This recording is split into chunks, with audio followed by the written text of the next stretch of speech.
Earlier this week, the United States announced they were considering giving cash payments to migrants to not come into the United States. Today, we do a deep dive into what's going on at the U.S.-Mexican border and how that potentially affects world affairs within with how United States foreign relations. All right, this is your April 14th Not So News update. Please like and subscribe if you're looking for daily news content. Let's dive on in. Starting us off from the New York Post, VP Harris responds to migrant crisis, borders on the absurd. This is an article from New York Post by Miranda Devine, and she goes into how Kamala Harris was appointed to work on the migrant crisis at the border and has yet to do even a single visit. In the article, this states, humiliating for the president that in almost 3 weeks since he appointed Kamala Harris as the border point woman, she still hasn't visited the disaster zone. Come up with a plan or held a press conference on the migrant crisis. Instead, she visited a water treatment plant in California and a bakery in Chicago where the press reported on her sweet tooth last week. Her favorite is German chocolate, and she gets that for her birthday each year, and her staff had pre-ordered a slice for her. The bakery's specialty is caramel cake, and she said she was looking forward to that too. Riveting stuff. Meantime, the self-inflicted humanitarian tragedy at the southern border has spiraled out of control. Opinion polls are heading south. The Biden appointee in charge has absurdly resigned. El Salvador's president has refused to meet the visiting U.S. envoy, and the VP is defying her boss and staying far away from the striking mess to protect her reputation. What we see at the border is a complete failure by the Biden-Harris administration when it comes to just basic human rights. I know something I personally believe in is that a failure to follow, basic human rights is the only time that military intervention is only allowable. In my personal opinion, I would be completely fine if another foreign country intervened with what is going on at our border, because it is an absolute disgrace what is going on there. I know we've had a lot of talks yesterday, specifically when it looked at sanctuary cities, and that was in regard to the Second Amendment, with how the Texas state has announced that they are not going to be following federal guidelines that break the Second Amendment. And we've seen states like California say that when a migrant commits a felony or any type of crime, that there's going to be special protections to make sure that they don't get deported. These are the issues we see going on, and it would be interesting to see how Texas could potentially go over the federal guidelines when it comes to securing the border, as that is directly affecting the state of Texas. Axios reported on this also last week. On the front lines of the growing border crisis, Axios was the one that initially gave the images when it came for the absolute disgrace of the shelters, where they were putting hundreds of kids in shelters that were set up for maybe dozens. In the article, they talk about how Axios went with the delegation of Republican lawmakers to South Texas, and then also did a visit to El Paso to see the real time the challenges fueled by the border surge, the effective actions taken by the previous administration, and the lagging response by the new one. What they saw is an abandoned flotation device littered each bank of the Rio Grande between Mexico, Texas, Reynosa, Tamaulipas, Texas. Sorry for butchering. Smugglers and U.S. border agents peer at each other across the river late at night through night vision goggles. Here's one of those still images.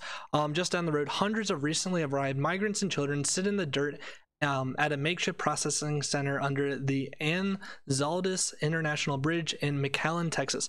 They're permitted in with orange safety netting and provided little hug fruit barrels and water.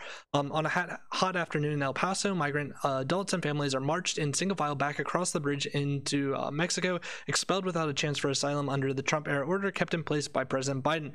Just that morning, a dozen or so single males walked in the opposite direction across the same bridge after spending 2 years waiting under the so-called Remain in Mexico program.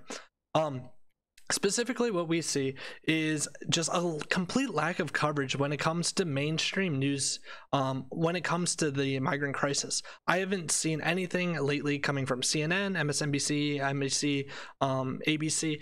Specifically, Axios is really the only slightly left of center news station that's even, or news organization that's even been reporting on this. We've obviously seen New York Post and Daily Wire do some of their reporting, but they're obviously on the right, and we would expect something like this. What I completely don't understand is just the complete flip. We saw AOC do a complete flip where under Trump they were kids locked in cages and a humanitarian crisis, and then under Biden he's obviously being the loving father to all these Mexican refugees.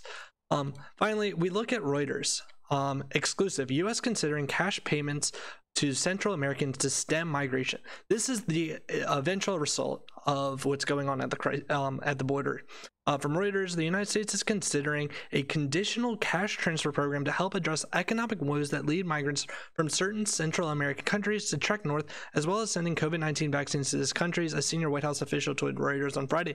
The potential program would be targeted at people in Northern Triangle region of Guatemala, Honduras, El Salvador. Roberta Jacobson, the White House's Southern Border Coordinator, told Reuters in an interview without saying who exactly would receive cash. Roughly 168,000 people were picked up by the U.S. Border Patrol agents at the U.S.-Mexico border in March, the highest monthly tally since March 2001, and part of a steadily increasing arrival in recent months. We're looking at the productive options to address both the economic reason people may be migrating as well as the protection and security reasons, Jacobson said. She did not provide detailed explanation of how a cash transfer program would work. I think it's absolutely ridiculous that we're considering giving any type of funding to these types of individuals that are trying to illegally enter the country. They have the complete option to seek out asylum in Mexico, and if they want to immigrate from Mexico to the United States, they're more than welcome to. I would much rather us help Mexico in their affairs when it comes to holding these individuals that are seeking genuine asylum. However, once you have already reached asylum, which these individuals would be doing in Mexico, you're not allowed to just cross over to the border. Specifically, when we look at CNN, they do report on a migrant crisis. However, it's not the one you would expect. This was one from late last year. Europe's migrant crisis is worsening during the pandemic. The reaction has been brutal. This was September 1st, 2020. They're talking about Europe, who has been dealing with tons of refugees. In years of tragedy, Europe's shores are seeing some of the most horrifying scenes. Bodies washing up on the beaches as desperate families make hazardous journeys in search of a safe home. Coronavirus has left some countries such as Tunisia facing serious economic hardship and unemployment, while others, including Libya, are dealing with the effects of war. That led to an increase in sea arrivals this year in countries including Italy and Malta, according to figures from the United Nations High Commission of Refugees. Arrivals in southeastern Europe are also up on 2019, mostly from Syria, followed by Morocco and Iraq. But European responses have often been brutal. Humanitarian organizations say pushbacks at borders in countries such as Greece, an absence of sea rescues in the Mediterranean, and unhealthy quarantine arrangements have been huge challenges, and it comes at a time when movement is harder and more dangerous thanks to the travel restrictions and the closure of transport routes and processing centers. I think it's telling to see that CNN is reporting on Europe's struggle with welcoming new refugees, but they're not willing to report on the United States one. Obviously, issues like this are complicated, and most people try to just do some in-group signaling for either refugees good, refugees bad, asylum good, asylum bad. That's not the healthy conversation to have. Obviously, we want to allow individuals to come into the country that are going to be hardworking citizens and provide for trying to better the country as a whole. We don't want, people to just come in here. We don't want, potential terrorists coming in. We don't want, just allowing the drug cartel to, freely run in and out of the country. And we need to have some type of standard in place to prevent that. I think, it's telling to see when the Democrats are just doing a straight flip-flop from, migrant crisis bad to migrant crisis good now. And it's telling when we see pretty much the exact same policies under Trump that are now currently being done under Biden, and everyone doing the flip-flop. I think it's time that we have a more adult conversation when it comes to these types of issues. And luckily, CNN is pointing to the path that, they can do it in Europe. I just hope that they can start to have that same conversation, but in regards to the United States. This is your April 14th Not So News update. Once again, please like and subscribe if you're looking for daily news content, and have a good one.